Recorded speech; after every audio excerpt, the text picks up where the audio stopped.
একটা খুব ভালো পরামর্শ দিচ্ছি, মেনে চলুন, দেখবেন 50% সমস্যা শেষ হয়ে যাবে। কখনো কারোর কথার জবাব সাথে সাথে দিতে যাবেন না এবং নিজের সব কিছু যাকে তাকে বলে ফেলবেন না।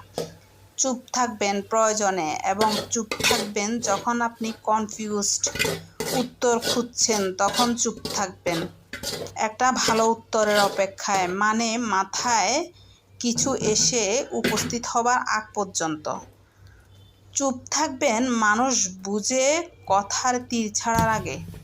এবং আবারও বলছি, আল্লাহর জন্য চুপ থেকে নিজেকে উপস্থিত করুন। আল্লাহই আপনাকে একটা সুন্দর রাস্তা তৈরি করে দিবেন। তবে চুপ থেকে মাইর খেতে বলিনি, বা চুপ থেকে কেউ পেছন থেকে ধাক্কা দিবে আপনি বোকার মতো মুখ থুবড়ে পড়বেন, এক্ষেত্রে চুপ থাকতে বলিনি। সব কিছুর প্রয়োগ না জানলে শিখুন, অপেক্ষা করুন, ভেবেচিন্তে সিদ্ধান্ত নিন। হুটহাট কোনো সিদ্ধান্ত নেবেন না।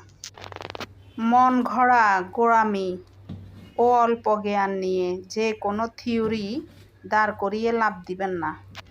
ভিডিওটি ভালো লেগে থাকলে অবশ্যই লাইক, কমেন্ট, শেয়ার দিয়ে পাশে থাকবেন। যারা নতুন তারা অবশ্যই আমার চ্যানেলটি সাবস্ক্রাইব করে গঠনমূলক কমেন্ট রেখে যাবেন, যাতে করে ওই কমেন্ট ধরে আমিও যুক্ত হতে পারি।